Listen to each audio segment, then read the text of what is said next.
Salut à toi et bienvenue dans cette nouvelle vidéo. Dans cette vidéo particulièrement, je vais répondre à quelques débutants qui me contactent, quelques personnes qui sont arrivées récemment au Canada qui me contactent et qui veulent, n'est-ce pas, investir en immobilier, qui veulent, n'est-ce pas, acheter leur première maison.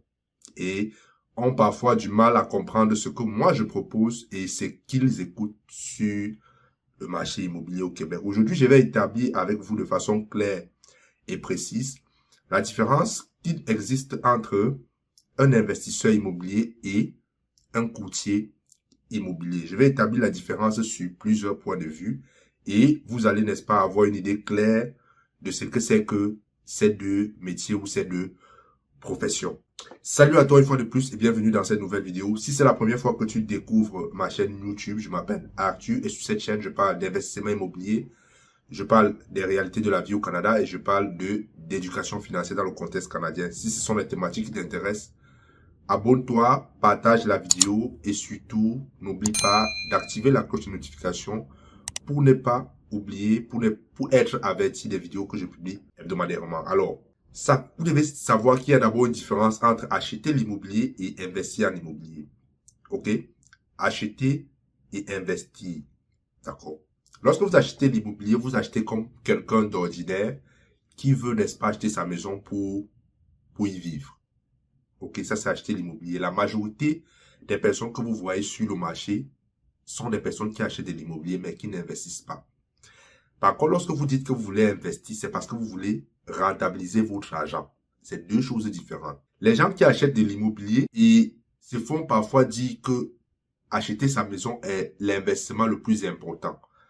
Il faut faire très attention avec ce genre de propos parce que la plupart des immeubles, des maisons que vous allez voir sur le marché, ce sont des maisons qui sont affichées à des prix élevés. Ok, je dis bien la plupart. Or, si vous n'avez pas l'œil d'un investisseur, vous n'allez pas savoir si l'immeuble qu'on vous vend, vous achetez au prix juste ou alors vous êtes en train de payer plus que ce que ça vaut. Il faut être un investisseur pour avoir cette information. Vous pouvez également être quelqu'un qui achète sa maison. Mais si vous êtes bien accompagné, vous pouvez, n'est-ce pas, éviter ces pièges-là et acheter quand même votre maison à un bon prix. Acheter au prix que cela vaut ou acheter en dessous de ce que ça vaut. Ça, c'était une première introduction. Maintenant, on va rentrer dans le vif du sujet. C'est quoi la différence entre un courtier immobilier et un investisseur immobilier? Sachez que ce que je vais dire ici, certaines choses que je vais dire ici s'appliquent dans la province du Québec au Canada. Je ne sais pas comment ça se passe dans d'autres provinces pour ce qui a trait au courtier immobilier. Mais pour ce qui a trait à l'investissement immobilier, c'est quelque chose d'universel pour tous ceux qui investissent. Alors, sachez qu'un courtier immobilier, et au Québec, on parle souvent d'agent d'immeuble ou courtier immobilier, c'est là. Un courtier immobilier, c'est quelqu'un qui s'occupe beaucoup plus de l'aspect transactionnel dans l'immobilier. C'est-à-dire, lui, son rôle, c'est, n'est-ce pas, soit de vendre votre propriété, soit de vous aider à acheter votre propriété, soit de vous aider à louer une propriété. Ça, c'est le rôle principal d'un courtier immobilier. Et dans ce rôle-là, lui, son rôle, il peut, n'est-ce pas, vous aider à déterminer le prix de votre propriété, si vous voulez acheter ou vous voulez vendre, ou bien le prix auquel vous pouvez louer un appartement dans votre propriété ou une maison, il peut vous aider pour ça. Il peut également vous aider, à estimer le prix pour vous aider à vendre, acheter ou à louer. Le courtier immobilier peut également organiser les visites. Par exemple, si vous lui confiez votre propriété à vendre, c'est lui qui va se charger à faire la mise en marché. Lorsque vous allez sur les sites internet au Canada de vente d'immeubles, vous allez voir, n'est-ce pas, les annonces qui sont affichées, comment l'annonce est affichée, le prix, les photos, tout ça, c'est le courtier immobilier qui fait ça. Il s'occupe donc de la mise en marché de votre bien, que ce soit pour vendre, que ce soit pour louer la propriété. Il s'occupe également de tout ce qui est lié à la paperasse administrative. Tous les documents qu'il faut commander pour faire une transaction immobilière. Par exemple, il va s'assurer que vous ayez, par exemple, un certificat de localisation, que vous ayez rempli un document, n'est-ce pas, de déclaration du vendeur. Si, n'est-ce pas, vous êtes vendeur. Maintenant, si vous êtes acheteur, si vous voulez acheter avec lui, il va, n'est-ce pas, vous aider à consulter tous ces documents. Il va vous fournir toutes ces informations-là pour que vous ayez toutes les données pour prendre votre décision. Le courtier immobilier va également faciliter la rencontre entre le vendeur et l'acheteur ou alors le propriétaire et le locataire. Tout ceci, il va faire tout ce suivi administratif là jusqu'à ce que la transaction s'effectue. C'est-à-dire, jusqu'à la fin de la transaction, jusqu'à ce que l'acte de vente soit réellement confirmé. Ça, c'est le rôle du courtier immobilier. Vous comprenez donc de ce fait que l'objectif principal d'un courtier immobilier est, n'est-ce pas, de conclure la transaction, que ce soit en termes de vente, que ce soit en termes d'achat, que ce soit en termes de location. Maintenant, vous devez aussi savoir que le courtier immobilier, lui, comment est-ce qu'il gagne son argent? Il gagne son argent lorsque la transaction est effectuée, lui, il a une commission sur le prix de vente. Et ces montants de commission-là est négocié entre vous. Par exemple, si vous voulez vendre votre propriété, je parle de ce qui est du Québec, si vous voulez vendre votre propriété, il va vous aider à déterminer le prix de vente de votre propriété. Il va vous, en fonction, parce que le courtier immobilier connaît bien le marché local dans lequel il exerce. Il va connaître le prix du quartier dans lequel votre propriété est située, il va vous aider à estimer. Et à partir de ces prix-là, il a une commission qui est négociable. Vous allez rencontrer généralement les transactions qui se font à 5%, à 10% de commission. Ça veut dire quoi? S'il vend une propriété à 200 000 $ et que vous êtes entendu sur une commission, je ne sais pas, de 10%, ça veut dire qu'à la fin de la transaction, le courtier aura 20 000, c'est-à-dire il est rémunéré lorsque la vente est faite. La vente n'est pas faite, il n'est pas rémunéré. Et si le contrat que vous avez avec lui arrive à terme et que la transaction n'est pas faite, il perd le contrat et il n'est pas rémunéré. Maintenant, au Québec, par exemple, vous devez savoir que, je vais d'abord refaire un pas en arrière. Maintenant, si le courtier immobilier vous aide plutôt à acheter la propriété, vous n'avez rien à lui donner. Ok? Vous devez savoir, un courtier immobilier qui vous aide à acheter une propriété, vous n'avez rien à lui donner. Pourquoi? Parce que la commission, parce que lorsque vous achetez, vous vendez, par exemple, je prends un exemple. Lorsque vous avez votre courtier qui va vous aider à trouver une propriété dans un quartier précis et un autre courtier qui aide un vendeur à vendre sa propriété. Il faut savoir que c'est le vendeur qui donne une commission à son courtier, c'est-à-dire le courtier qui l'aide à vendre la propriété. Et cette commission-là est partagée entre les deux courtiers. Ok, au Québec, par exemple, le courtier du vendeur est appelé un courtier inscripteur, tandis que le courtier de l'acheteur est appelé un courtier collaborateur. La commission donnée par le vendeur au courtier inscripteur est partagée entre les deux courtiers. Donc, lorsque vous achetez avec votre courtier, vous ne donnez pas de commission. Mais moi, personnellement, je dis souvent que les courtiers vont vous dire que non, un courtier qui va vous aider à acheter va souvent vous dire, ça je vous dis des expériences que j'ai vécues, va vous dire, tu travailles avec moi, tu n'as pas de commission à payer. Moi, je dis souvent c'est faux parce que toutes ces commissions-là, le vendeur en vendant sa propriété a déjà inclus la commission dans le prix que vous allez payer. Donc, c'est vous qui payez. Donc, ça, c'était une parenthèse. Donc, la commission est partagée entre les deux. Si c'est 5%, ça dépend. Le courtier inscripteur souvent peut dire, je donne 2% au courtier collaborateur, je peux donner 50% de la commission. Ça dépend. Maintenant, il y a un organisme au Québec, par exemple, qui régule le marché des courtiers. On appelle l'OACQ, l'Organisation d'autoréglementation du courtage immobilier au Québec.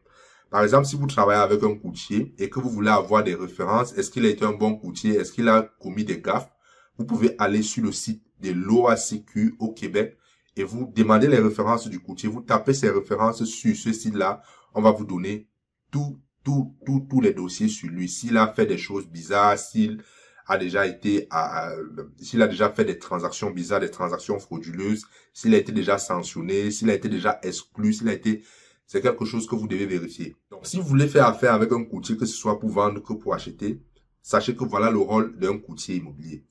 Et le conseil que je vais vous donner par rapport à cette partie sur ce courtier, c'est que soit vous faites vos vérifications vous-même malgré que vous avez un courtier, soit alors vous choisissez un courtier de confiance qui va réellement vous aider à acheter une propriété que vous souhaitez au prix que vous voulez. Moi, je m'adresse maintenant à ceux qui veulent acheter et qui ne veulent pas se casser la tête avec tout ce qu'un investisseur, lui, de son côté, va faire. Vous pouvez voir un bon courtier, il y en a des bons qui vont vous aider à obtenir ce que vous voulez. Parce que j'ai des amis courtiers qui, eux, aident vraiment les gens. Par contre, il y a d'autres qui veulent faire la transaction, veulent que la vente se fasse rapidement pour qu'ils aient leur commission et passe au suivant. Par contre, il y a d'autres qui pensent sur le long terme, vont vous aider à faire une très bonne transaction, vont vous conseiller sur le quartier, vont vous donner des comparables, vont, n'est-ce pas, vous dire non, cette propriété, tu l'aimes bien, mais ne l'achète pas parce que dans ce quartier, il y a souvent des inondations. Bref, un bon courtier va vous aider à faire une transaction qui sera avantageuse pour vous. Et un mauvais courtier va simplement vouloir vendre et avoir sa commission et passer au suivant. Allons maintenant sur le côté d'un investisseur immobilier. Un investisseur immobilier, comme je vous l'ai dit, c'est quelqu'un qui veut faire du rendement sur son argent. Un investisseur immobilier peut être une personne physique, c'est-à-dire quelqu'un comme vous et moi. Ça peut être une personne morale, c'est-à-dire une entreprise qui achète des biens immobiliers dans l'optique, n'est-ce pas, soit de louer le bien immobilier, soit, n'est-ce pas, de revendre contre un profit. Lorsqu'on parle de profit ici, on fait aussi allusion au rendement. Ça, c'est le travail d'investisseur immobilier. L'investisseur immobilier veut faire le rendement sur son argent. Maintenant, l'investisseur immobilier, lui, travaille avec des courtiers immobiliers, peut travailler avec des courtiers immobiliers. OK? Pourquoi? Parce que les connaissances que le courtier immobilier a, l'investisseur immobilier également là. Il a également ces connaissances-là. La seule affaire avec l'investisseur immobilier, c'est qu'il n'est pas enregistré, n'est-ce pas, à l'OAC, comme je vous ai parlé, l'agence qui autorégule le marché des courtiers immobiliers, par exemple, au Québec. Il n'a pas une licence, par exemple, pour vendre une propriété.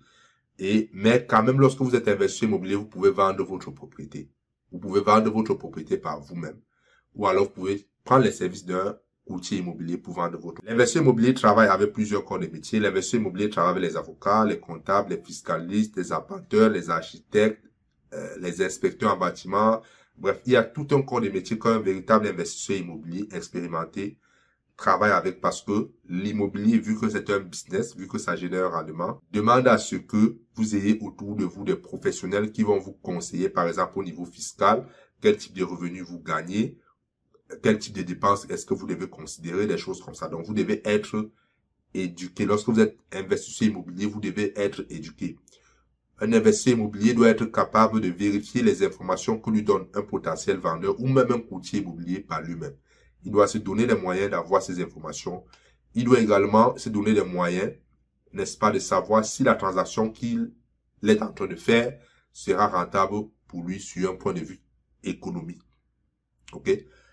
Un investisseur immobilier, c'est quelqu'un qui doit avoir des connaissances multiples dans plusieurs branches touchant l'immobilier. Il ne doit pas être spécialisé dans une branche, mais il peut se spécialiser dans une branche en immobilier. Vous allez voir, par exemple, les investisseurs immobiliers, par exemple, au Québec, ils sont spécialisés, par exemple, à l'investissement à long terme, c'est-à-dire acheter des propriétés, les relouer. Il y a des gens qui sont spécialisés dans le flip, acheter des propriétés, les renouveler, les vendre. Il y a des gens qui sont spécialisés dans la construction neuve, il y a des gens qui sont spécialisés dans le développement des terrains. Ça veut dire quoi cette affaire de développement des terrains? C'est-à-dire, il achète toute une forêt, il trace des routes, il apporte l'eau, l'électricité, il recadasse, traite de l'eau et revend. Ça, c'est ce qu'on appelle un promoteur immobilier. Ça, c'est aussi une branche, mais qui demande beaucoup d'argent. Donc, de façon globale, l'investisseur immobilier, lui, il est payé par rapport au rendement qu'il fait sur sa transaction. S'il fait une bonne transaction, il aura un bon rendement. S'il fait une mauvaise transaction, il aura un piètre rendement. Moi, je préfère être investisseur immobilier et je travaille avec des courtiers immobiliers sérieux, des courtiers immobiliers, n'est-ce pas, qui comprennent, parce que la plupart des courtiers que vous allez voir ne sont pas des investisseurs, ils ne savent même pas comment ça marche. OK?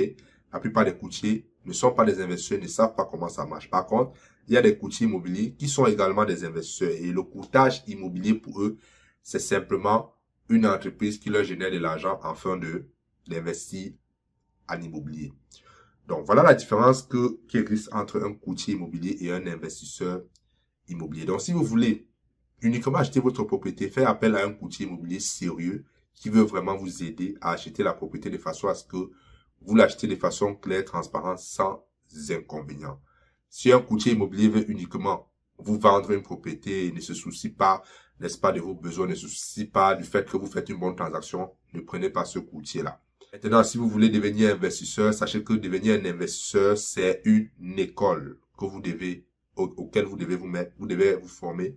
Vous devez être au courant qui a lieu dans le changement immobilier, au courant qui a lieu dans les règles fiscales en immobilier. Bref, c'est une école, vous devez vous former pour pouvoir savoir si la transaction que vous faites sera rentable pour vous. Il n'y a pas de mauvais entre être courtier immobilier et être investisseur immobilier. Chacun a ses avantages et chacun a ses inconvénients. C'est à vous de décider ce que vous voulez faire. Ça m'a fait plaisir de partager cette vidéo avec vous. J'espère qu'elle vous aidera lorsque vous souhaiterez acheter votre maison ou lorsque vous souhaiterez investir en immobilier au Canada. C'était Arthur. God bless.